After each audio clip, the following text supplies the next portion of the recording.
the nation benefits. That is of a truth. Can you give us tangible points? Oh, okay, now let me now say this. First things first.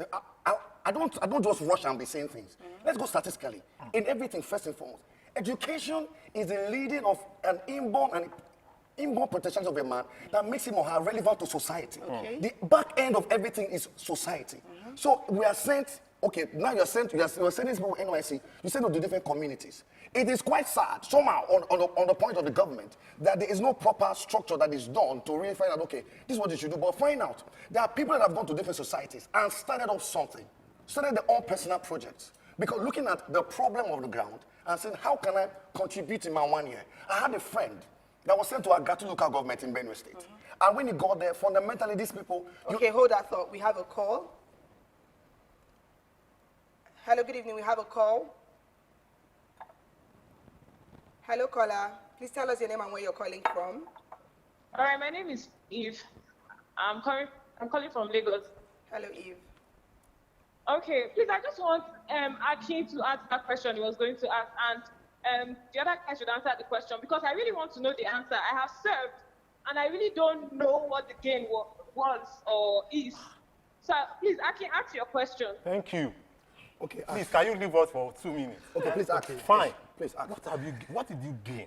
What did I gain? Yes, and don't tell me exploitation. Don't tell me I met something, I made this. No, I don't want to. Young man, how can I not say that I gained something? And I'm giving you what I gained. I can stay in my Lagos and gain all those things you are talking about. Young man, okay. See, wait. Let me, I will say this proverb to you and I'll explain to you. The same hot water that boils that makes the egg to be solid, the same one makes the yam to be soft. And I say this to say, anywhere you are, it doesn't necessarily mean our paths are different. I went to Benue State, and because of my going to Benue State, that is why I'm on television today.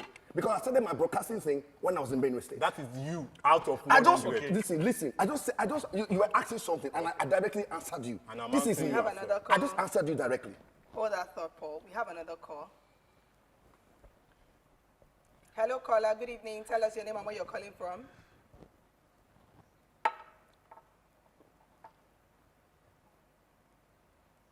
Hello, caller. Tell us your name and where you're calling from, please.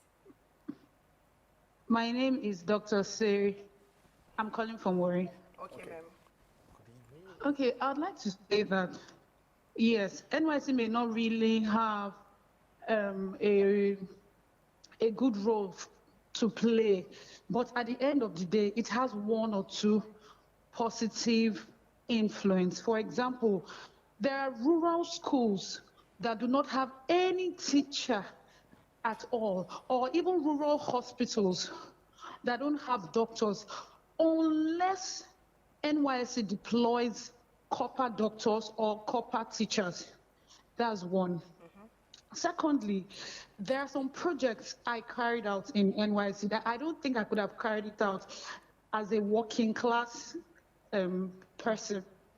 For example, those are rural rugged outreaches, which we do in NYSC. That's 1. 2, then we do some things in our city. For example, going to orphanage homes, going to different places, and then doing different small projects actually that really help the community where you are serving. Then thirdly, there are some things they taught us in NYSC camp. For example, in my own camp in Benue State, I know they taught us many entrepreneurial skills. They taught me more about Nigeria. I think those things, I would not have known them as well as I do now if I did not go to camp. Then thirdly, for me, I joined BLW in camp. So there are some 1 or 2 benefits. At the end of the day, it may not be so wow, but there are things we actually learn and gain at the camp. One, then secondly, those teachers and rural doctors that are able to go to those areas, because you don't have a say. At the end of the day, they post you there at your primary place of assignment. You have to go. So the students and the children and the women, they are really helped at the end of the day, because they look forward to having a youth copper doctor or a youth copper teacher. Thank you so Please much. let me ask you a question before you go. If you were in a place of decision, if you were a decision maker in the country, and you had the opportunity to scrap or retain NYC, which option would you pick? I would retain it, but like other people have said, I will not make it stressful for the Nigerian youth. I'll do it in such a way that we can, like you were saying, we can do it according to geopolitical zones. Do you understand? So all the northern, there are doctors in the north, and there are teachers in the north. They should go to those rural areas in the north. Then there are doctors in the south, and there are teachers in the south. They should go to the rural areas in the south. Okay. That's what I think. Okay. Thank you so much, ma'am, for calling. Very impactful. Thank Okay, you very I want to much. ask a question because I want us to move this conversation to the next level. Now, all of you saying scrap NYC, scrap NYC. Have you thought about, beyond the fact that when these young people come out of school, NYC is like a smooth landing from, from school into like the real world, especially in Nigeria. That's one. Secondly, how about the thousands of people that the scheme employs? There are people, NYC has a scheme. It employs a lot of people. There are people who work at NYC. Oh, the soldier that is Not just the waking soldiers, there are them up people in who the work the morning. secretariats. They are all, they're not fully NYSC staff. They're either teachers deployed for that program. There are people who From work local at governments. NYC central offices across the nation. Okay, maybe you have that info. So are we, no are we problem. saying that they should go perpetually unemployed, Very or should quickly, we transfer there was them? something the last caller, she made a very good and valid point. But you see, it is the failure of the same government that set up the same scheme God bless you. that tells you, that makes our coppers to go and be treating doctors or treating patients in far north or Yes. whatever. It's the responsibility of the same government to provide doctors. Why use people's children? No, hold. It's a good thing that my own son have tomorrow a call. becomes a doctor and goes to treat. Of course, I Hold would that be thought, okay. It's fine. Ojus. We have another call because I've been coming in today and I'm loving it. Hello, caller. Good evening. Please, what's your name and where are you calling from? Okay, my name is Love. Hello, I'm calling Love. from Kano. Yay, Kano, my people. Hello, welcome on the show. I'm so excited to have you. Yeah, thank you. I just called to make a contribution, and I really appreciate what you guys are doing. I've been following the conversation since it began. Thank you so much. The truth is, NYSC is such a platform that we cannot do without right now in the nation. Okay. The level of unemployment we are dealing with is so high, and NYSC, like you said just a moment ago, gives a landing pad for our graduates once they come out. At least that 1 year, they are sure that there's something that will occupy them. And the way the program is, NYSC gives you a lot of time. It's also a time you can use to learn other skills or to engage in other activities. There are many people that from NYSC, they started businesses, they started professional classes, even aside from what they learned in school, and that's what they started out in life, and maybe they built a career from that. And NYSC gives you an opportunity to meet people, to learn to learn something different from what you've known. Something that you might not have learned,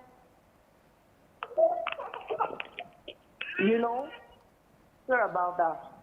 Yeah, we understand. So I thought I should just call in to give, my contribution, because NYSC is very important. But I know that the security challenge in the nation is not making it so encouraging right now. Yeah. But like you said, we cannot deal with an issue from the peripheral level. We have to deal with it from the foundation.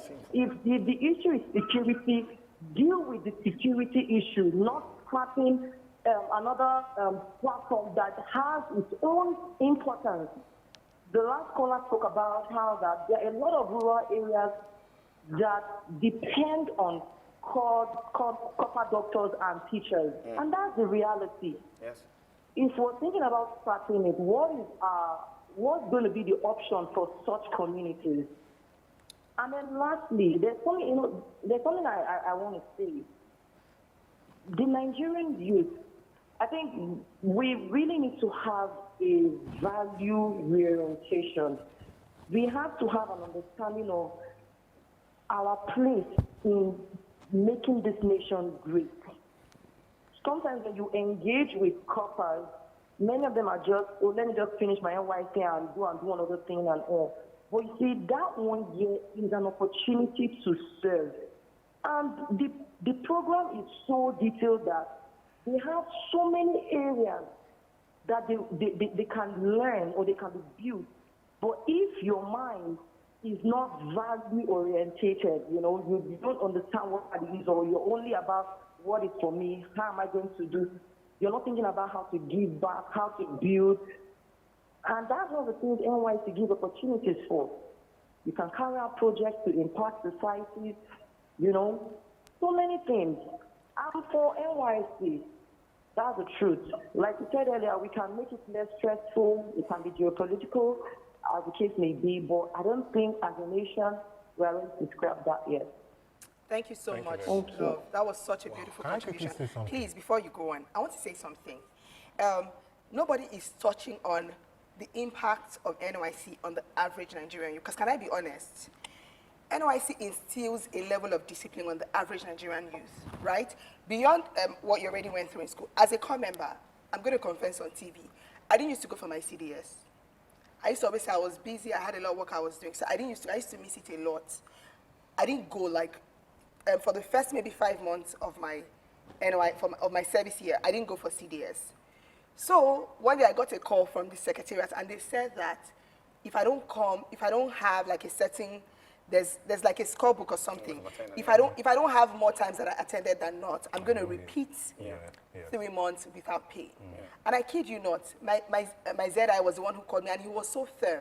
From that day, I didn't miss, because if there's anything I didn't want to do was stay another 3 months serving without pay, because it was bad enough.